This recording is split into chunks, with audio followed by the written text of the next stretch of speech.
vamos abrir as nossas Bíblias em Lucas, capítulo 1, versículo 26 a 38. Nós estamos saindo um pouquinho do nosso script, né?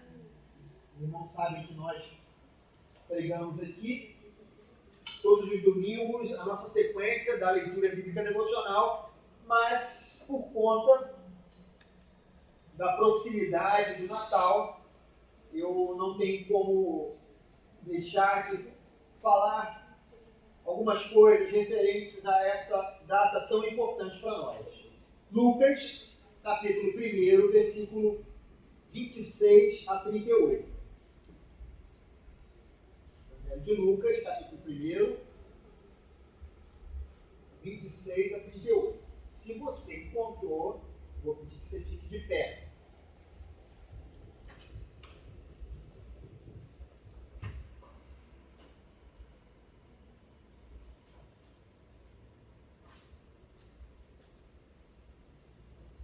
E a palavra do Senhor nos diz o seguinte: no 6º mês, Deus enviou o anjo Gabriel a Nazaré, cidade da Galileia, a uma virgem prometida em casamento a certo homem chamado José, descendente de Davi. O nome da virgem era Maria. O anjo, aproximando-se dela, disse: alegre-se, agraciada, o Senhor está com você. Maria ficou perturbada com essas palavras, pensando no que poderia significar essa saudação. Mas o anjo lhe disse: não tenha medo, Maria, você foi agraciada por Deus. Você ficará grávida e dará à luz um filho, e lhe porá o nome de Jesus. Ele será grande e será chamado Filho do Altíssimo. O Senhor Deus lhe dará o trono de seu pai Davi, e ele reinará para sempre sobre o povo de Jacó. Seu reino jamais terá fim. Perguntou Maria ao anjo: como acontecerá isso, se sou virgem? O anjo respondeu: o Espírito Santo virá sobre você, e o poder do Altíssimo a cobrirá com a sua sombra. Assim, aquele que há de nascer será chamado Santo, Filho de Deus. Também Isabel, sua parenta, terá um filho na velhice. Aquela que diziam ser estéril já está em seu 6º mês de gestação, pois nada é impossível para Deus. Respondeu Maria: sou serva do Senhor, que aconteça comigo conforme a tua palavra. Então o anjo a deixou. Amém. Vamos orar. Senhor, nós te agradecemos pela tua palavra que foi lida nesse momento. E agora nós pedimos ao teu Espírito Santo que nos oriente, que nos ilumine, que nos conduza para que essa palavra seja relevante para as nossas vidas. Nós oramos para que esse culto seja de fato um culto de adoração, um culto de relacionamento contigo, e não, Senhor Deus, mera obra religiosa. Nós oramos assim, no nome de Jesus. Amém. Os irmãos podem se assentar.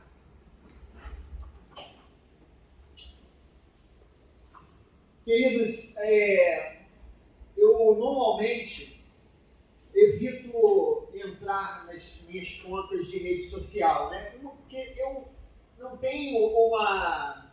Eu acho que eu sou da antiga geração da máquina de escrever e tal, e eu tenho um pouco de dificuldade, assim, eu não me dou tão bem com as redes sociais.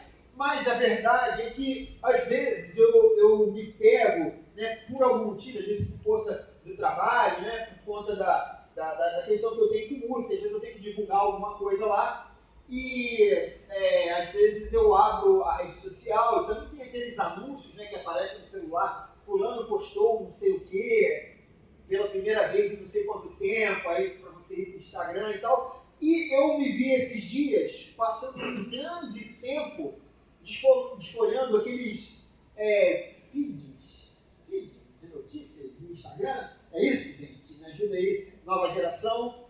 E a verdade, querido, que muitas vezes nós abrimos esses aplicativos e ficamos horas ali vendo não só o Facebook é algo mais antigo, os mais velhos usam o Facebook, né? Os mais novos já nem o Instagram estão usando, né? Já é mais no TikTok, né?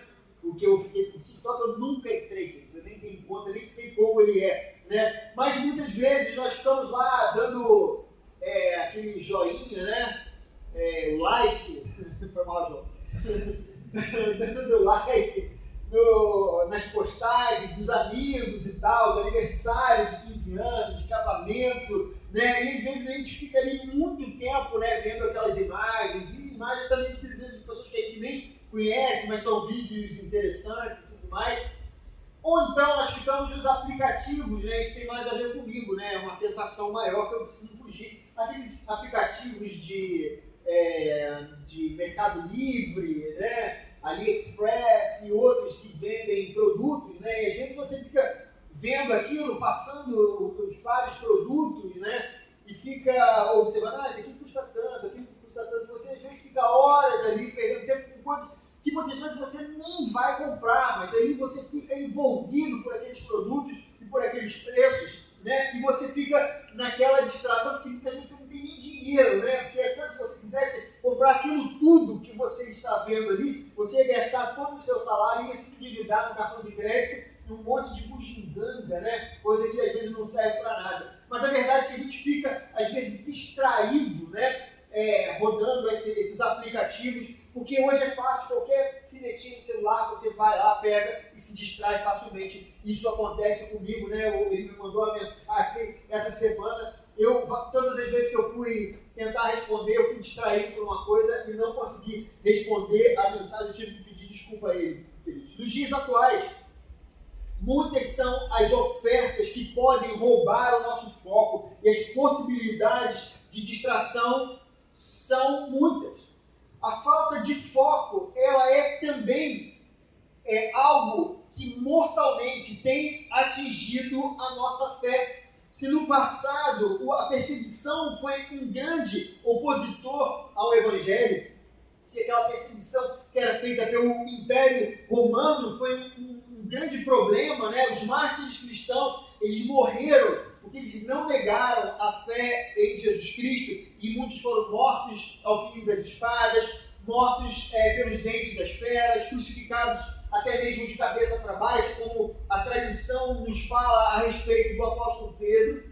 No presente, queridos, talvez a maior oposição a uma vida piedosa, talvez seja a distração ou a falta de foco no cerne do Evangelho, porque muitas vezes nós não vamos nos atentando da gravidade, da seriedade das palavras que estão ali nas Sagradas Escrituras, porque estamos muito distraídos, porque o nosso foco não está nas coisas que realmente têm valor. Muitos têm abandonado a fé sem se darem conta do que estão fazendo, porque estão distraídos com várias falas, com várias filosofias e pequenas bombas de pensamentos que muitas vezes são colocadas nas redes sociais, e a gente não se atenta que muitas vezes essas bombas de pensamento, elas estão nos distanciando do verdadeiro Evangelho de Jesus Cristo, porque nós não estamos olhando para a Palavra de Deus, nós só estamos olhando para as coisas rápidas e corriqueiras da vida. Nas festas cristãs, por exemplo, queridos, a gente tem visto que os coelhinhos e ovos de chocolate substituíram o real sentido da Páscoa. Se nós sabemos, se a ressurreição ela é ignorada, a nossa mensagem ela perde completamente o sentido, e o que nós temos visto nos últimos tempos é exatamente isso, as pessoas ignorando o verdadeiro sentido da Páscoa. Muitos pais cristãos, eles falam de ovos e coelhinhos para os seus filhos, mas não falam nada sobre a ressurreição de Jesus Cristo. Queridos, não que você não possa comprar chocolate no período da Páscoa, mas eu falo sobre o que de fato significa a Páscoa do Senhor. Muitas vezes nós temos visto também nas redes sociais, né, no Instagram, vários pais, e muitos deles, e principalmente esses que eu falo, que são cristãos e que estão fantasiando os filhos de bruxas, mas não fazem qualquer menção à reforma protestante no dia 31 de outubro, queridos, que é uma data tão importante, tão relevante para as nossas vidas, mas se caracteriza o filho com várias fantasias de coisas que muitas vezes são antagônicas à nossa fé, e se esquece do verdadeiro sentido daquilo que nós comemoramos no dia 31. Isso acontece também no dia de ação de graças, que foi tomado pelo famoso Black Friday, um momento em que era para reflexão, para gratidão por tudo que Deus nos dá, se torna um momento de ansiedade, de saber aquilo que eu vou comprar com o dinheiro que eu tenho. Então é um completo oposto àquele momento onde a gente daria graças a Deus por tudo que Ele tem nos dado. Fica aquele sentimento de que eu preciso alguma coisa, de alguma coisa, tem alguma coisa faltando que eu preciso comprar que eu não comprei, e está numa oportunidade. Os nossos dias, queridos, o Papai Noel também se tornou mais importante do que o Jesus na manjedoura. No passado, os mais velhos se lembram bem que era comum a gente encontrar presépios nos lugares onde a gente ia, né?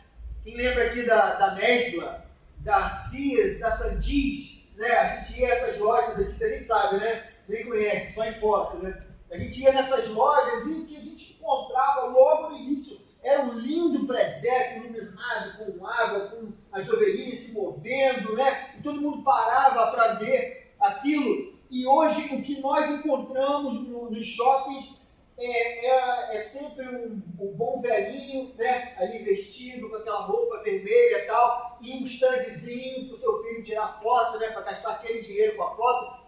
Muitas vezes, né, como acontecia com o João tinha medo do Papai Noel, isso me economizava algum dinheiro. Mas, na verdade, você percebe que o foco ele foi mudado para coisas que realmente não têm importância. E a impressão que temos é que no Natal, Jesus parece não ser um bom produto de marketing, porque ele não está aparecendo em lugar nenhum. Naquela página do Google de pesquisa, sempre aparece umas imagens, né, que são algumas datas comemorativas. E esse ano, acho que é Google o nome, né, daquela imagem, né? E esse ano eu vi umas luzes assim, eu falei, finalmente o Google está falando sobre Natal, porque nunca fala, nenhum ano, né? Você não vê eles falando nada sobre Natal ou sobre a Páscoa, da perspectiva cristã. Aí eu cliquei na imagem, mas infelizmente não era Natal, era apenas festas de fim de ano, era aquilo que estava dizendo ali. Queridos, não devemos nos enganar, eu não sou adepto da teoria da conspiração, não é assim que eu vivo. Quem convive de perto comigo não me vê falando sobre essas coisas, mas a verdade é que a Bíblia nos ensina que há de fato uma conspiração vigente contra os princípios do Evangelho de Jesus Cristo nesse mundo. O reino das trevas se opõe ferozmente ao reino da luz. Foi assim no passado, é no presente e vai continuar para sempre até Jesus Cristo vir. 1 João 5,19 nos diz: o mundo todo está sob o poder do maligno, ou como dizia em outra versão, o mundo jaz no maligno. Queridos, retire o foco da mensagem do Evangelho e você vai ver que não sobrará nada para ser pregado. A mensagem, ela se torna completamente vazia. E essa semana, queridos, nós testemunhamos, eu vou falar isso porque isso se tornou uma coisa viralizada. Olha como o pastor é antenado, né? Nos termos, né? Viralizou, né? Nos nossos telefones celulares. Um conhecido cantor de origem evangélica falando sobre a música Algo Mais Que a Neve. Então quem acompanhou essa polêmica viu que ele usou uma verdade bíblica para utilizar numa espécie de uma narrativa, num conceito filosófico que se difere completamente das Escrituras, dizendo que a música Algo Mais Que a Neve, essa que nós cantamos hoje aqui, tinha a ver com a questão do racismo, né, da cor negra e da cor branca, quando na verdade o hino não faz qualquer menção a isso. E até mesmo, queridos, o texto bíblico não faz qualquer divisão entre branco ou preto, seja de cor de pele ou de qualquer outra coisa. O texto de Isaías, por exemplo, ele nos diz, Isaías 1,18, nos diz: venham, vamos refletir juntos, diz o Senhor, embora os seus pecados sejam vermelhos como escarlate, eles se tornarão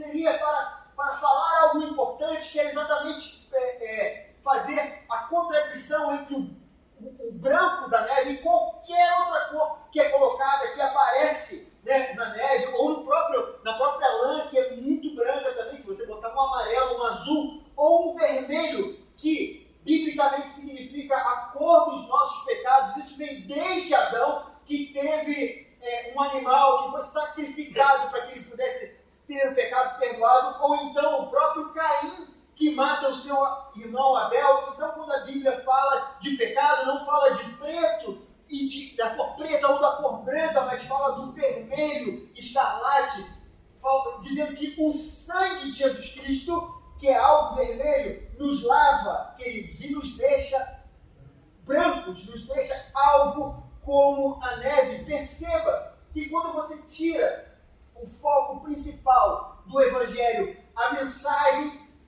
importante, fundamental para as nossas vidas é que somos lavados com o sangue de Jesus. Torna-se apenas mais uma narrativa, mais uma forma de você, eu não queria utilizar essa palavra, mas eu vou utilizar que os irmãos vão entender, uma forma de você lacrar, de você aparecer diante das pessoas, como dizendo, olha só como eu estou falando a mensagem que todos estão dizendo.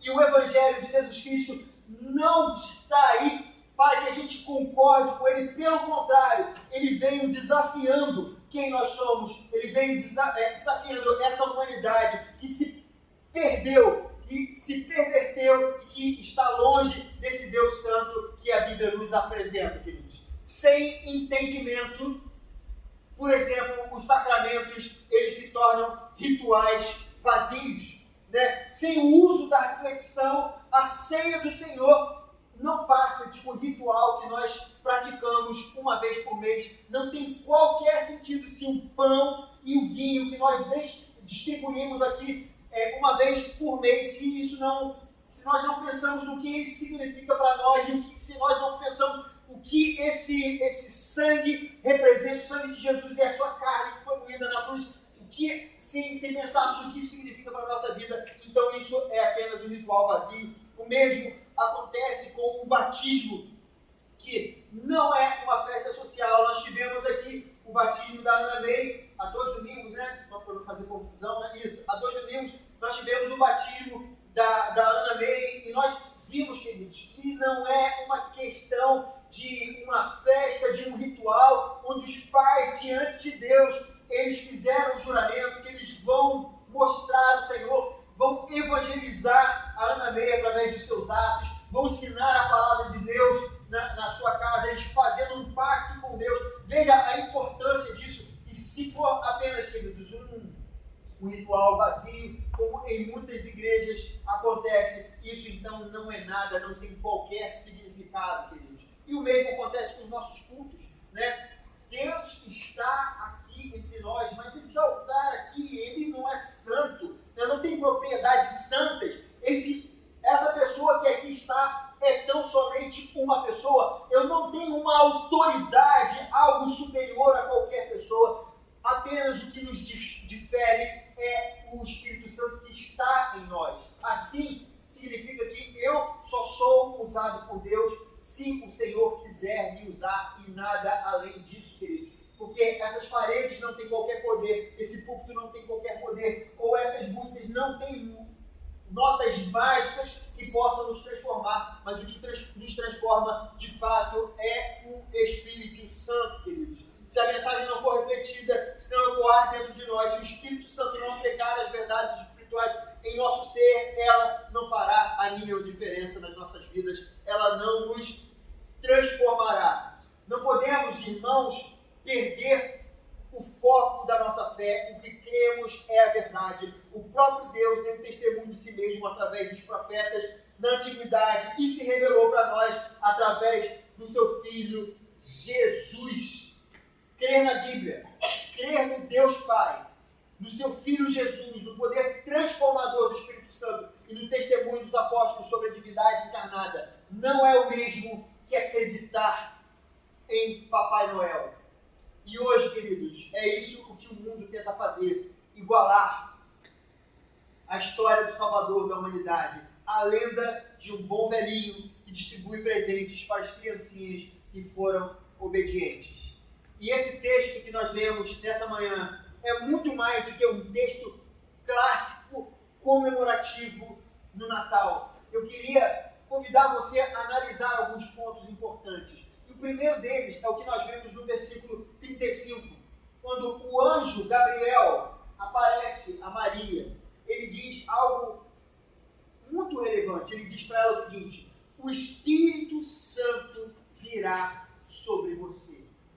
É a primeira coisa que nos chama a atenção, queridos, quando nós lemos esse versículo: o Espírito Santo virá sobre você. Queridos, Deus, ele se torna homem e passa a viver entre nós. A Bíblia nos diz que Jesus é o Emanuel, é o Deus conosco. Isso é uma realidade espiritual. O que a Bíblia está dizendo, que o que vai acontecer com Maria naquele momento não é uma coisa corriqueira. Ela não vai ter, ela ainda era uma jovem naquela época, naquele contexto, casava-se ainda adolescente, era comum os casamentos acontecerem na fase da adolescência. Ela era uma jovenzinha, ela ainda não havia se casado, não havia conhecido José no sentido do casamento, do relacionamento, Então o que acontece ali é que exatamente algo sobrenatural acontecerá com essa pessoa. Deus, o Espírito Santo, virá sobre ela e ela vai gerar um filho. Queridos, esse é um momento onde Deus interfere na história humana de maneira sobrenatural. O que nós precisamos entender é que isso aqui não é como qualquer outro milagre que Deus tenha feito na história da humanidade. Esse milagre, ele apenas se assemelha, queridos, ao momento em que Deus disse: haja luz, onde não existia qualquer coisa, e Deus criou o espaço, o tempo, a matéria. Deus deu uma organização a esse universo. E só se compara também ao momento em que Ele vai fazer novos céus e nova terra. Ele vai transformar esse universo. Porque todos os milagres que Deus fez, eles, por mais que sejam tremendos e grandiosos, eles têm a ver com o nosso momento no qual nós vivemos, com a ordem natural que o próprio Deus estipulou com as suas próprias leis. Veja que na época de Moisés, os milagres aconteceram. Deus enviou uma nuvem de fogo, um maná e tantas outras coisas que Deus fez de modo sobrenatural, queridos. Mas não houve nenhuma mudança no universo, a não ser temporariamente para aquilo que foi feito. Aconteceu o mesmo com Elias e Eliseu, onde Deus se mostrou poderosamente, mas as coisas também continuaram como estavam. Com Jesus Cristo foi a mesma coisa. Ele mandou parar a tempestade, ele multiplicou pães e peixes, Jesus até mesmo ressuscitou Lázaro, mas veja que as coisas continuaram o seu curso normal. Mas o que acontece aqui é que algo marca a humanidade, marca o universo, da maneira na qual o universo não passa a não ser mais a mesma coisa.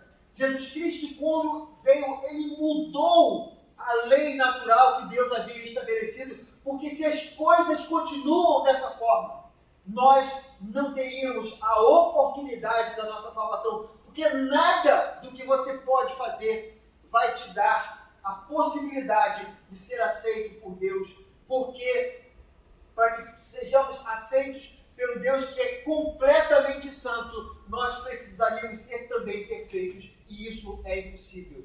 Deus interfere na história humana. O Espírito Santo vem sobre aquela menina e faz algo que é completamente diferente, algo completamente milagroso. E Jesus, ele nasce através de uma menina, de uma jovem, e Jesus, ele nasce através de uma virgem. Esse é um evento ímpar, excepcional. Deus se tornando homem. Isso jamais aconteceu e jamais acontecerá novamente. Segunda coisa importante que nós vemos no texto, queridos, é sobre o versículo 34. Ela, depois de receber a notícia do anjo Gabriel, ela pergunta assim: mas como acontecerá isso se sou virgem? Amados, qual é a importância dessa menina ser virgem, dela poder gerar uma criança sem ter tido todo o processo que é normal para o nascimento de uma vida humana aqui na Terra? Queridos, isso é fundamental. Primeiro, porque a virgindade mostra o aspecto milagroso do evento, que foi a inserção de Deus na história humana. Novamente, queridos, o que o texto está dizendo é que isso foi um milagre. Isso não era para acontecer, mas Deus, ele fez isso acontecer. Em segundo lugar, queridos, somente alguém livre do pecado, tanto em atos como na sua natureza, poderia nos substituir naquela cruz. Se ele fosse filho de José, descendente de Adão, ele seria igual a mim e a você, e ele teria uma dívida a ser paga. Por isso Jesus precisou ser concebido pelo Espírito Santo. Amados, isso é fundamental. O que a Bíblia nos diz é que nossa humanidade pecaminosa, que a nossa natureza pecaminosa, ela está sendo transmitida por nós.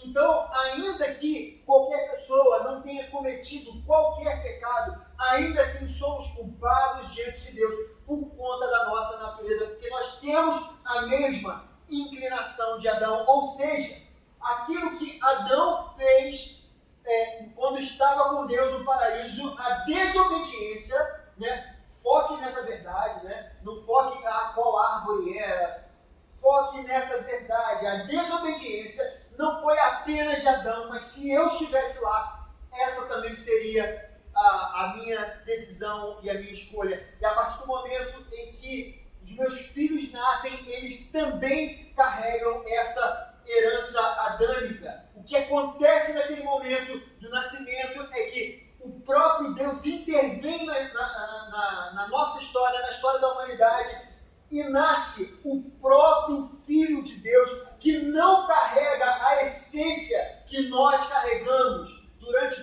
todo o tempo da existência da raça humana. Ele está livre, por isso ele pode viver como qualquer um de nós, mas ele não experimentou o pecado, porque ele não tinha a mesma inclinação que nós temos.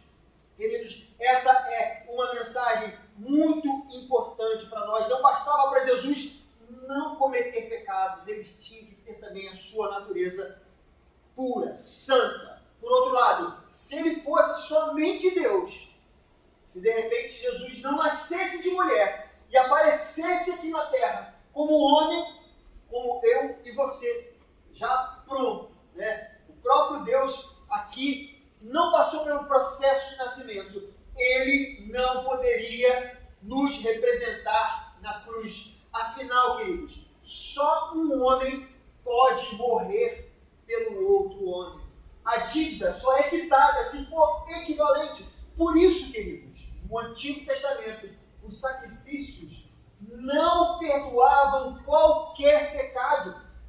Eles não tinham qualquer valor, a não ser o valor da fé. As pessoas eram perdoadas dos seus pecados pela fé que eles tinham naquele momento. Aquilo era como um sinal da vinda de Jesus Cristo e da sua morte. O próprio Deus se tornou homem, viveu no espaço-tempo e morreu pelos nossos pecados. Então, os animais eles não podiam perdoar qualquer pecado. Assim também, se Deus não fosse homem, fosse apenas Deus e morresse na cruz, ele não poderia nos representar. Mas ele precisava ser como nós somos. Por isso, ele precisou ser concebido pelo Espírito Santo. Não bastava para Jesus não cometer pecados. Por outro lado, queridos, se ele fosse somente Deus, também não poderia nos representar. Afinal, só um homem pode morrer por outro homem. O grande milagre vem conjugado de um grande mistério. Aquele que nasce de uma virgem é homem, pois nasceu de mulher. Ele é Deus, pois foi concebido pelo Espírito Santo. Duas naturezas em uma só pessoa. Ele era 100% homem, porque nasceu da mulher, nasceu de Maria, e ele era 100% Deus, porque foi concebido também pelo Espírito Santo. Esse é um grande mistério que nós temos, queridos. E a terceira e última coisa que eu coloco para os irmãos, está no versículo 33, que diz: ele reinará para sempre, seu reinado jamais terá fim. É o que anuncia o anjo para Maria, que filho dela seria um rei e ele reinaria para sempre. O seu reinado jamais teria fim.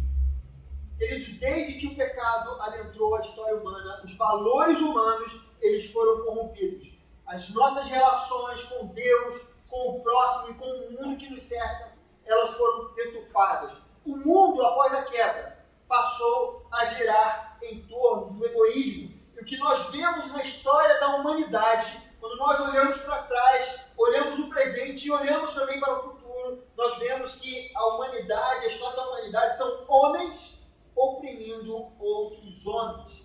Isso é o resultado daquilo que o homem produz por si só. Os mais fortes dominam e subjugam os mais fracos. É assim e vai ser assim, queridos. Jesus, como rei, ele vem restabelecer a ordem dos nossos relacionamentos. Enquanto no reino dos homens, felizes são os endinheirados, os espertos, os poderosos, os homens violentos, os arrogantes, no reino de Deus, felizes são os pobres de espírito, os que choram, os humildes, os que têm fome e sede de justiça, os misericordiosos, os puros de coração, os pacificadores, os perseguidos por causa da justiça. O rei que nasce do ventre de Maria não é qualquer rei, ele não é como os imperadores romanos, ele não é como os célebres líderes do passado, nem como os grandes governantes dos últimos séculos que conduziram a humanidade às guerras sangrentas. Ele é justo, ele é santo, ele é a esperança para os que sofrem. Eu queria, queridos, concluir esse sermão dizendo o seguinte: esses elementos da nossa fé não são apenas conceitos a serem aprendidos em uma classe de catecismo, né? Cada um deles traz consigo um valor espiritual embutido, uma verdade consoladora e transformadora para cada um de nós. O nascimento de Jesus é Deus demonstrando o seu amor por nós. Ele se importa com você. É isso que a Bíblia está nos dizendo. Ele se importa com você a ponto de se esvaziar do seu poder para compartilhar a nossa mísera história. Ele estava na eternidade com Deus. Através dele, tudo foi criado por ele e para ele. E ele decidiu se esvaziar, se tornar homem para viver conosco aqui. Nessa intervenção, ele afirma que você é importante para ele. Ele afirma que não desistiu de você, apesar das suas falhas.